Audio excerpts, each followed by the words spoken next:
The set has been revealed. The costumes have been revealed. They have answered questions about it.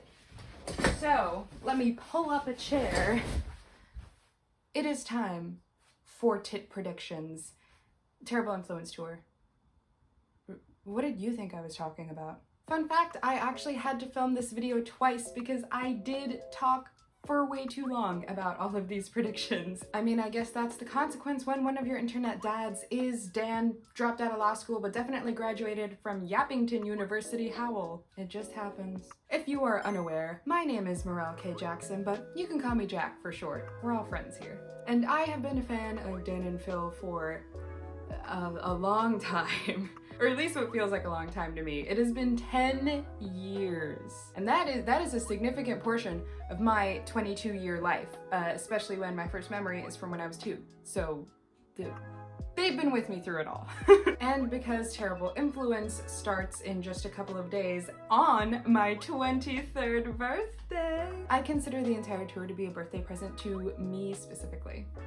I thought it was about time to really just document all of the predictions that I have for the Terrible Influence Tour as we head into it. So let's jump right in. I wanted to start by going over like the descriptions that they have provided for us about what the show could be, just so we have a baseline of where to work from. According to the description given by them and posted on several different venues' websites, it reads, Dan and Phil are back to heal your inner child and take back what the internet took from them. There's an interesting idea there that I'm going to get into later. It's a new era. They're older, gayer. Phil's gone blonde, and nothing is off limits. Expect scandalous stories they couldn't share before, theatrical plot twists, and a savage roast of social media, the fans they raised, and most importantly, themselves. That already sounds like a really great description for a show that I am absolutely so excited for. I'm not going to be seeing it on my birthday because I'm sure you can tell by my accent, it's obnoxious American over here. So I will be seeing it in October, but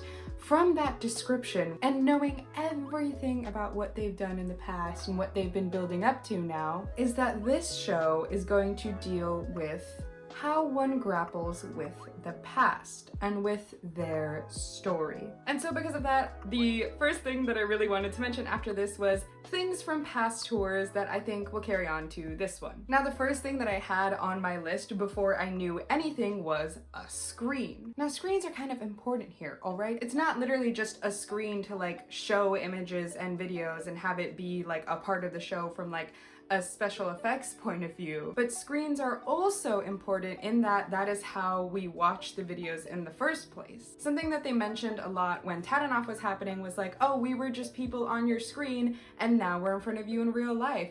They come out of the screen, which is actually a microwave. See, you would understand if you were there. Insert picture of me at Tatanoff when I was 14. So screens are like a very important thing because that is literally the window to which we interact with them as people and as content creators. Plus, being that they were really the first people who did YouTuber tours, I think it makes sense for Tatanoff to have established the whole like, hey, it's helpful to just literally have a screen behind you. So it's also incredibly practical. I think that's an easy prediction.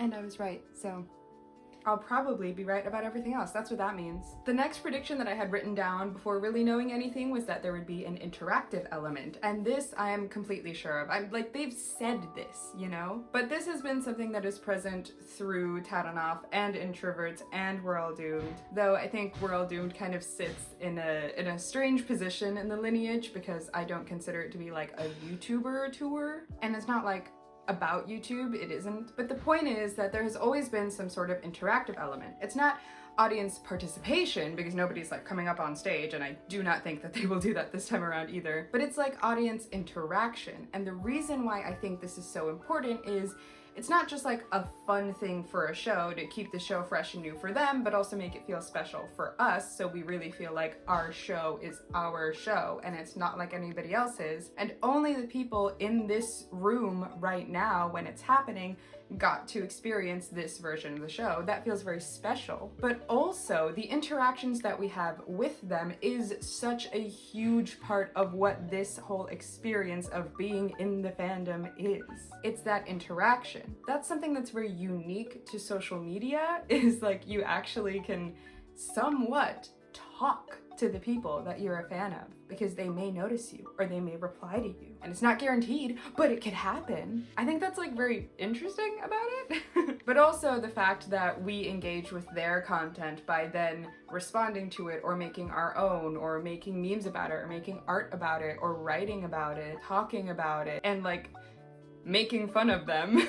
Like the way that you would a friend, and then they make fun of us back, you know? We make content based off of theirs, and then they make content based off of our content that's based off of theirs. It's like a symbiotic relationship. And something I have always really admired about them is just how aware they are of what it is like to be in a fandom on the internet, and like having an understanding of that and how that really informs the way that they interact with us. So I simply think that the interactive element is too important to not include. And I think it's going to be a very fun part of the show. In fact, they liked it so much that their second stage show was entirely based off of the interactive element. Now, could that carry it the whole time? That's a conversation for a different day. Next up is a musical number. Please, please, please, please, please, I want there to be a musical number. Let there be a musical number. Like, they need to complete the trilogy, all right? Because it's a trilogy at this point. There has to be a musical number, right? Like, I would really want there to be one. If there is one, I would think it would probably continue the tradition of like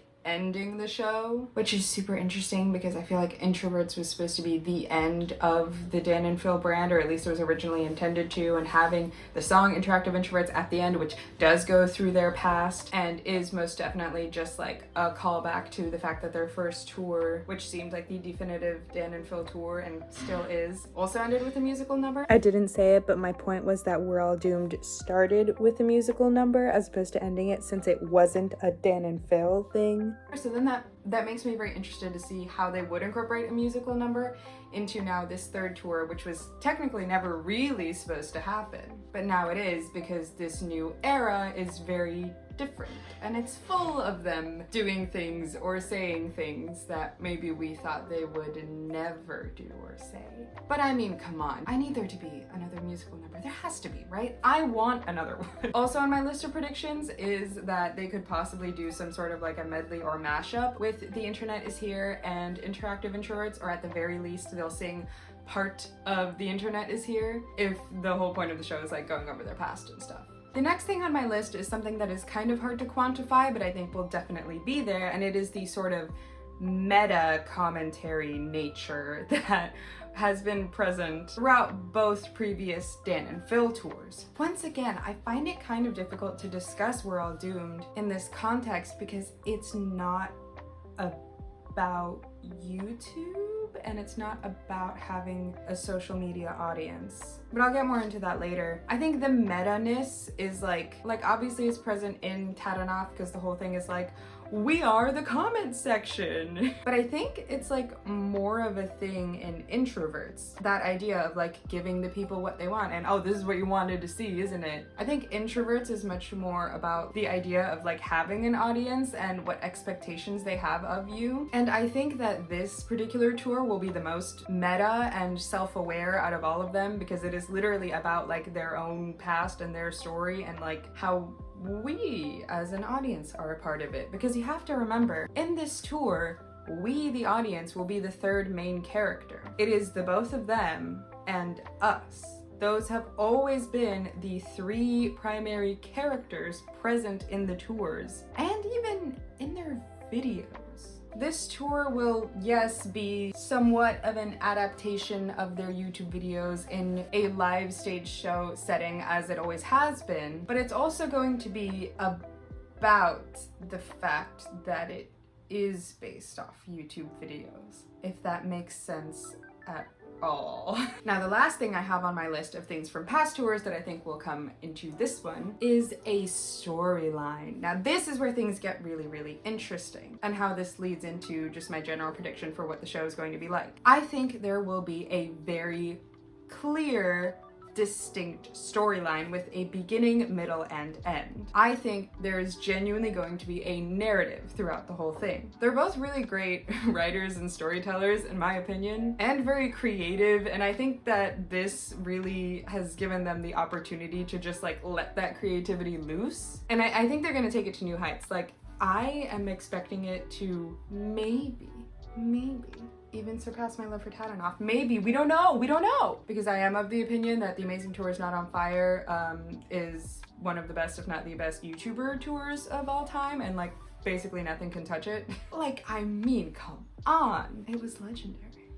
But Tadanoff definitely did have like a sort of loose storyline. I think what Tadanoff really had was a justification for the show itself happening. Because this is like the interesting thing about the contrast between The Amazing Tour is Not on Fire and Interactive Introverts, is that in Tadanoff, Dan and Phil are in character the entire time. They are in character as the like Dan and Phil brand characters, the like cartoonified versions of themselves that they really put forward in their videos at that time. And I do think that they had fun doing that. Like, I don't think it felt inauthentic in a like necessarily always suffocating sort of way, but I think it's fun, you know, to like play up parts of yourself for like entertainment's sake. I mean, they look back on that tour with fondness anyway. But Tadanoff kind of really tied everything together in like a neat little bow. I think probably because they were thinking about it for years before it ever even really happened. And it had like a genuine like narrative justification for why the things in the show that were happening. And it had the overall message of like, you should like the things that you've done, but also try new things. Let me explain that really quickly. So the general story is Phil microwaved his laptop, the internet exploded out. Oh no, what happened to the internet? It's been destroyed. Now Dan and Phil are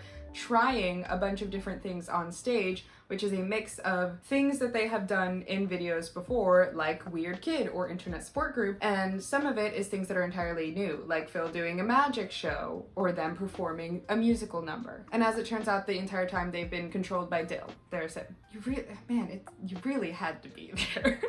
But the point of it was like, it's okay to do the things that you're known for because it brings joy to people and they know you for those things, so they're still going to like it. But it's also okay to try new things because you never know what you might be good at or what people might enjoy from you. And that is the beauty of the internet and being able to interact with people and having an audience, is that they will support you and you're able to make them happy. And in turn, their happiness can make you happy. That was kind of like the message behind Tadanoff, I feel, which, you know, is much more optimistic. Whereas Introverts, I would say, doesn't have a storyline or a narrative like whatsoever, and there's not really a justification for why the show is happening. Like, yes, it has that tagline of like, what are we doing here? Giving the people what they want. But the purpose of it wasn't actually that. The purpose of it was, let's close out the Dan and Phil brand so that it can go away now. That was kind of the purpose of it. It was like a goodbye to the audience, really, looking back at it in hindsight now. And it does not have a storyline. I would say it does not. It's really just, hey, you control these random scenarios, but there's not really a through line that connects it all, which is why I believe it is like the weaker show, and I think it'll probably be the weakest out of all of them, just looking back, because I love a good storyline, okay? I do. And the entire time during Introverts, Dan and Phil are in out of character, if that makes sense, because they are not the like cartoonified versions of them that appear in Tadanoff. They are themselves, but they are still performing as themselves. So they're sort of in out of character, if that makes sense. Which brings up a lot of interesting questions about authenticity, because as we now know, this was supposed to be the end, but it was also like right before they came out. And coming out is really what started on this whole journey of them now feeling much more comfortable to be themselves and where we are now. So all of this to say that I do think Terrible Influence will have a specific narrative and storyline, and they are not going to be either in Dan and Phil character the whole time, at least not when they are in their like present versions. Ooh, I'm getting ahead of myself. But they're also not going to be in the out of character that was present in Introverts, because as we know, that also wasn't fully authentic because they weren't being completely honest with things that we know that they would later be honest about in the future, which is now our past and present. Time is weird. Oh, and if we really quickly want to mention We're All Doomed, in my opinion, that one does not have a storyline, but it does have a character arc. Like I said, it's not really about YouTube. I'd say it's more so about just being a person. It's more so about mental health and the uncertainty of dealing with the state of the world. And it touches on social media, of course, but just in sort of the way that it affects everybody and not as it affects like them as a YouTube phenomenon. But I would argue We're All Doomed also doesn't have a storyline, it has a character arc, because Dan, the character of the host of We're All Doomed, does go through an arc throughout the show, but it's much more focused on him. It's not really like a storyline. It is the character arc of Dan, like Daniel Howell, not Dan from Dan and Phil, but of the character of Daniel Howell coming to a conclusion and learning about what he really believes about life as the show progresses. That's why I say it's a character arc, not a storyline. But this one, I think, will be a storyline. And what story do I think that will be? Well, now we get into generally what I think the show will actually be. So you are probably asking me at this point, well, Jack, what do you think the show is? Oh, I'll get into it. I think that Terrible Influence will have to do with time. This is where my film studies degree having brain sort of comes in. Videos are a very interesting thing to consider when it comes to temporality. A video makes something simultaneously ever present and always the past. Kind of similar to something that one of my old professors said, who I will not name because I have personal beef with her. She writes about the internet in particular in an essay about crisis and catastrophe, and how while for us we may be posting about something in the present, it is also documenting those things at the same time that we're just talking about them. Now, what I spoke up about in front of the whole class to kind of disagree with her about, which she got mad about, is that I don't think the internet just documents, it also archives. So it's like everything is simultaneously the present and the past at the same time. But the internet is also a place where you go to check for updates on things, so it is also the harbinger of the future. Now, we're really getting in the weeds here, but I will simplify. I will explain. To be a YouTuber who really blows up when you're quite young, and to grow up having so much of your life both documented and archived, is kind of a really weird thing. And this age of social media and seeing people grow up on social media is also kind of a really weird new thing. Your mistakes, your past, your embarrassments are not often ever preserved somewhere for everyone to see at any point in your life, no matter how much you've grown since then. But if you get a dedicated fan base because of it, it also means that there are people who are still fans of those past versions of yourself. To create a video in the first place is to sort of squash down or compress time, because every past version of yourself that has ever existed still exists. But because, other than maybe live streaming, there is no such thing as a video that is the present, every time a video is posted, it is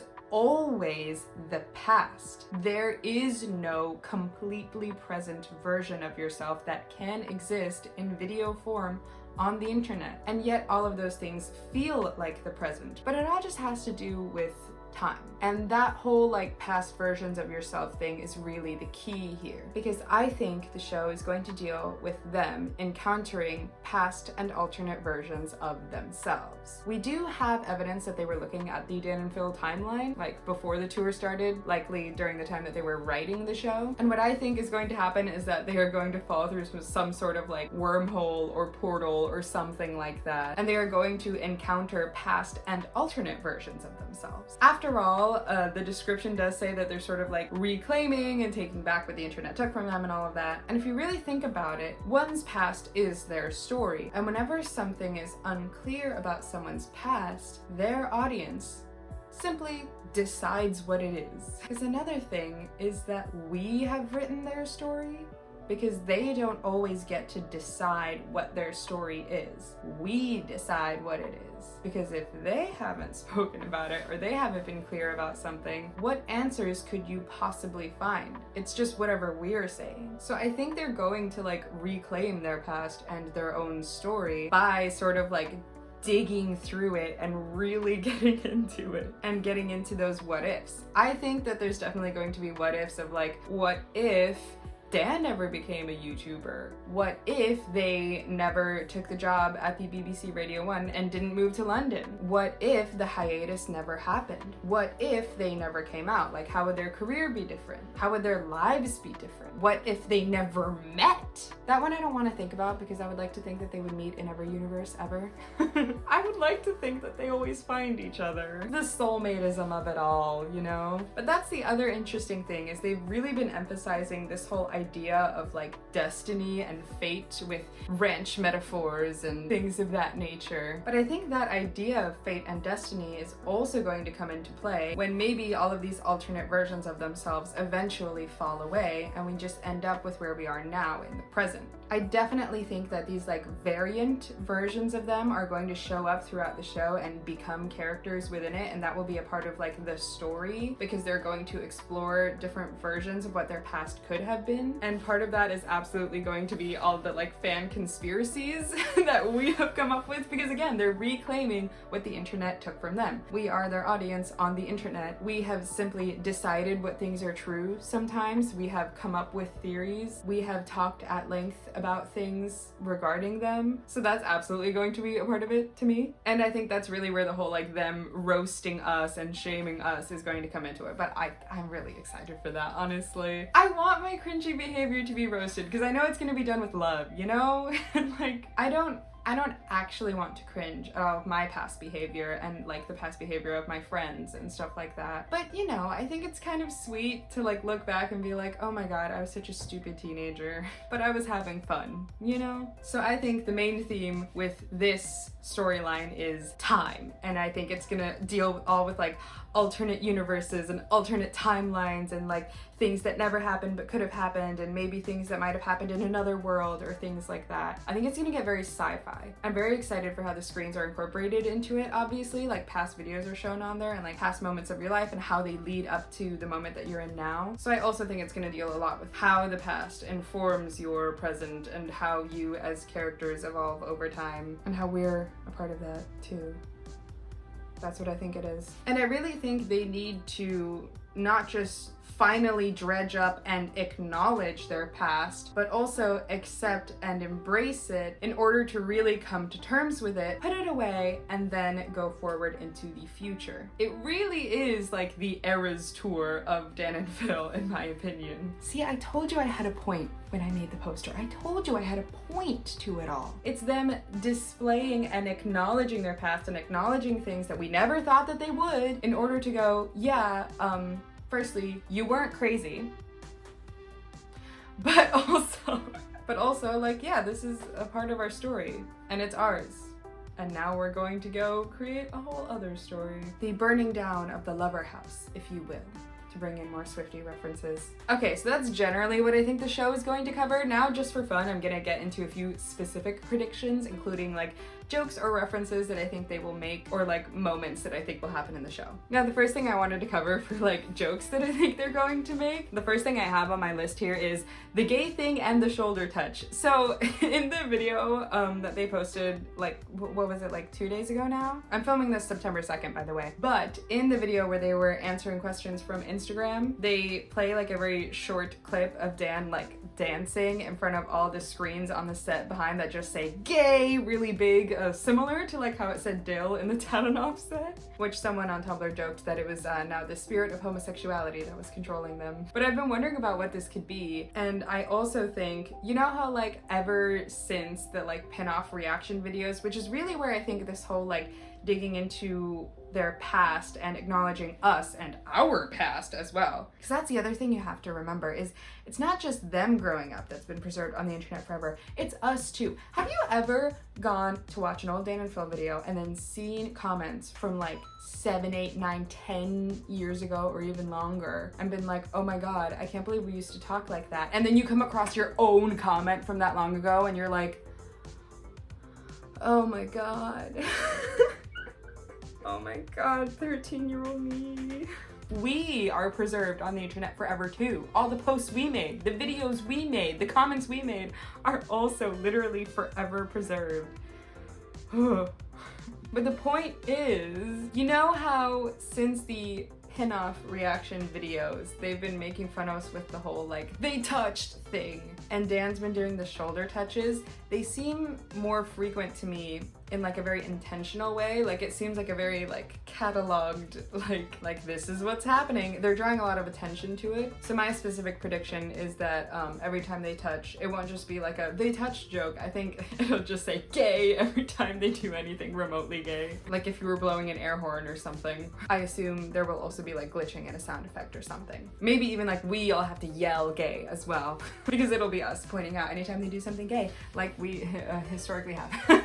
Oh, the eyeshadow thing. Okay, that was the next thing on my list. This seems kind of like a throwaway comment, and I guess it's maybe not that important to the show, or maybe it will be, I don't know. But Phil mentioned that maybe he should wear eyeshadow, and I really hope he does. I think it would look really good. I think that he should go with like kind of a dark eyeshadow, or like a silvery one to match the aesthetic of the show, and I think it would look good on him. So I hope he does wear eyeshadow. That one has less to do with like events in the show and more just me being like, well, I just hope it happens at some point. Complete side tangent, but I really want to see both of them in drag. It would be so fun. Side tangent to the side tangent. I think Dan would make a really great drag queen. I'm just saying. Oh, okay, next up I wrote reference to the no but seriously imagine it text post of legend. This has to happen. Now usually in their shows it's like mainly scripted, but there's a lot of room for them to like improvise or throw in jokes about like the place that they are or whatever's happening in that current time. You know, maybe throw in a pop culture reference or just whatever's going on at the time. And I think they have to at least at some point make a reference to that text post. I do think that they're going to do something. My bets are on them like making an Instagram post at the When We Were Young festival with the caption, no but seriously imagine it. Now what image it is that they are posting, I don't know. It could really go any way. But I think that they're probably going to make some sort of joke about it in the days leading up to it, which I'm very excited about because I am seeing them in October on the 11th and the 17th. So it'll be like close. It'll be close to the days. Public shaming. Oh, that's my next one. I really, really want us to get roasted. What I want pretty much is for them to just put up like old like Tumblr text posts or like just any old comments or things or videos that we had made or edits that, oh god, not the edits, no, and just like make fun of us because they've been doing it so much lately. They've been doing so many things that would put like 2014 me into a coma, you know? But it's fun, it's entertaining, but it also like shakes me to my core every time because every time they mention something that I'm like, oh, they would have never acknowledged this before, I'm always like, they're in our house, like they're in our walls. They're such lurkers. They really are. They always see everything that we say or do. I don't know how we used to think that they wouldn't. Like, I don't know how so many of us would make like fan-proof videos and post them just on YouTube, you know, the place where their job is, and they'd get like thousands of views and we'd be like, but they're never gonna see that. But like, they're not gonna see that. I don't know how we were so delusional. Of course they saw all that. I want them to take some of our most embarrassing moments and just put it up for everyone to see and just, you know, I almost want that to happen because it kind of scares me every time that it does, but in a way that's enjoyable because it's like, oh, you listen to us. But also, oh, you listen to us. Ugh, I'm being perceived. It's kind of strange, but also like we always perceive them even when they don't want us to. They're taking back what the internet took from them.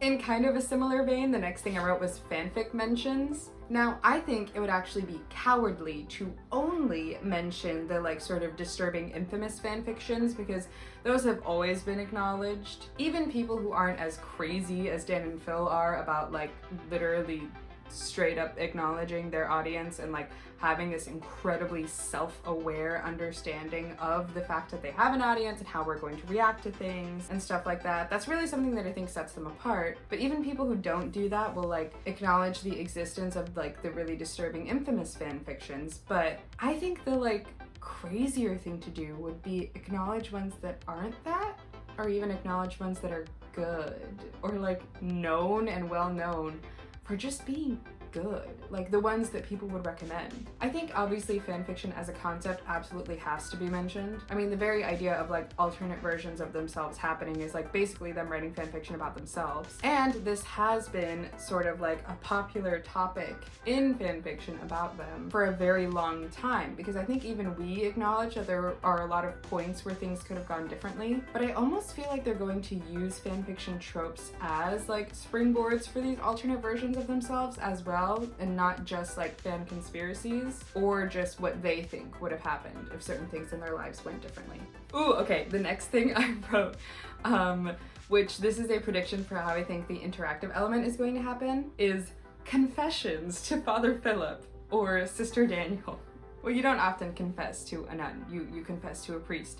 But I think this will be in a similar vein to how Internet Support Group was in Tadanoff, and it'll be sort of following what Phil has been doing recently with his like Am I the Whole videos on his channel, where I think we're going to make like confessions to Father Philip, and that's a way that they're going to like incorporate like audience interaction, and he will answer that in character. I think he'll answer it in character. That would be much funnier. So I think the improv as Father Philip will be very funny, and I think that's how they're going to involve audience interaction, which means that my other prediction is that Sister Daniel and Father Philip will be included in it. I also hope that the Golden Pig and Feel are somehow included in it, because I run the Feel Tumblr blog, and that's sort of my claim to fame, even though I haven't posted on it in like months.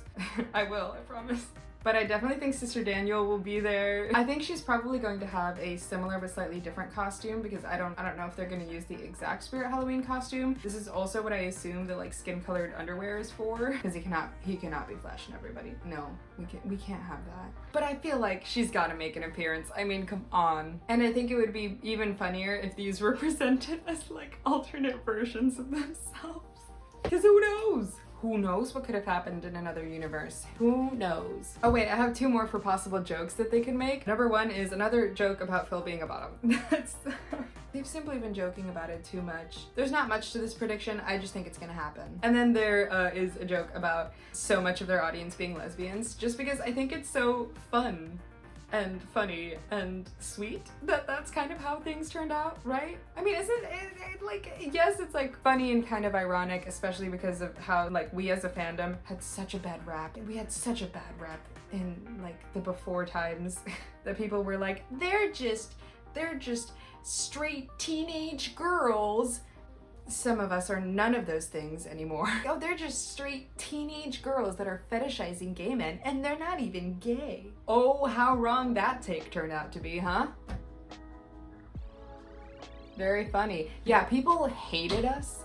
And I just think it's fun, the way that things actually turned out. I just think it's fun. I feel like they have to make a joke about it. I mean, we already have the Dan and Phil made me gay and all I got was this lousy t-shirt shirt, which I really, really want. I need that one. But like, there's gotta be a joke in there about it, you know? Even if it's just like a throwaway thing. I think that that's a joke they'll make. Pretty safe bet. Okay, next up is another one about like events that I think will happen in the show. This is a guess for what the like $300 silicone thing could possibly be that Phil is going to wear. Now, he did mention something about cow udders, and I'm just hoping that that was either like a joke or simply an example of something that could be what he's wearing, but not the actual thing he's wearing, because someone did find a website that sold things like that around that price range and did have one that included cow udders. So I think possibly it was from that website, because maybe that's what stuck in his mind, and he was like, oh, that one's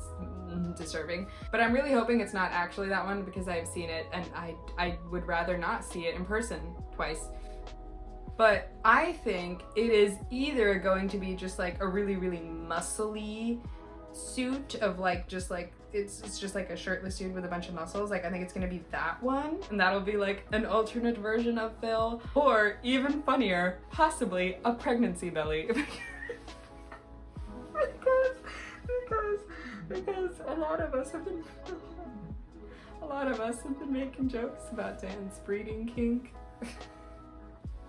And about Phil being pregnant. But to be fair, they started this, okay? Do you remember that the Polaroid that came with truth bombs, Phil was the one who gave birth to it. So it's been pre-established that he is the one associated with pregnancy and birth. That's all I'm saying. That is all I'm saying. So really, like so many things, they started it. We simply picked it up. Never forget that the Phil Trash #1 thing is not an allegation. He said it about himself. But anyway, I think for what Phil could be wearing, it could be like the muscly thing. I think that's probably the most likely, just because of all the like past jokes of like, you know, him like wearing the apron during one of the old baking videos, or during the like week in the life video about introverts holding up the picture of the really muscly guy and being like, oh, that's just what I look like with my shirt off, you know? Or that also happening during one of the shows, that it's like his head photoshopped onto a really muscly guy and being like, oh, that's just what I look like anyway. I think it could be that. That's probably the most likely. But I also think it would be really funny if it was a pregnancy belly. I just think it would be really funny. Oh, I'm going to have such a good time at this show. The like third to last thing I have written is that I think there will be a Dan and Phil Crafts reference. I'll try and keep things short from this point forward, but yeah, I think there's gonna be like a Dan and Phil Crafts sort of a thing. Because what if there is an alternate version of them that did make a sacrifice to Baphomet? I'm just saying, there could be.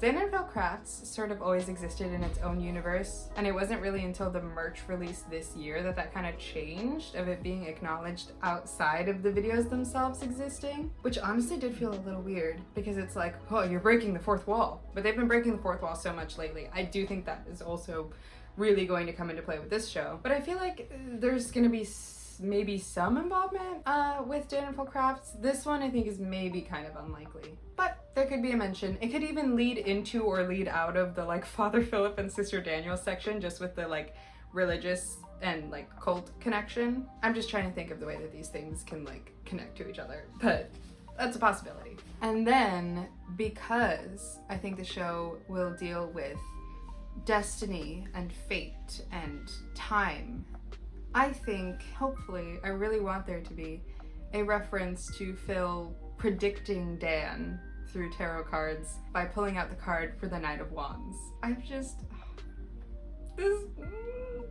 I've always thought that this was such like a, oh my god, kind of a moment, you know? Like a sort of fated written in the stars kind of a thing. I mean, we know Phil believes himself to be psychic. I also believe that he's psychic. I think a lot of us do. And that this instance was him predicting Dan. And I just think that the idea of that is so sweet. Like literal destiny. It just like, it almost like gives me butterflies every time I think about it. It's just like a kind of a moment. And like, you know that they absolutely love the idea of like being fated and being soulmates and that kind of a thing. Like, you know that Phil absolutely loves the idea that he predicted Dan, and that Dan maybe sometimes pretends to roll his eyes at it but also secretly loves it too. Or maybe not so secretly. But I really hope there's a mention of this, because if we are dealing with the idea of like alternatives versus what did happen happened. And them meeting in the first place, I think had to happen. Like I said, I think they would find each other in every universe. And so just it all kind of hinging on this idea of you were always going to come into my life. It's just really cute. Anyway, so that was kind of the end of my like specific predictions for what I think is going to happen in the show. Oh, except for one last one. I think the last line is gonna be, I guess we were a terrible influence. Like, I think, like, here's what I think, here's exactly how I think it's going to happen. I think it's gonna be Phil being like, they're like standing next to each other, kind of towards the back of the stage, in front of like the biggest screen. And Phil is gonna be like, no, line that leads into what the conclusion is. And then Dan is just gonna be like, conclusion. Well, what can I say?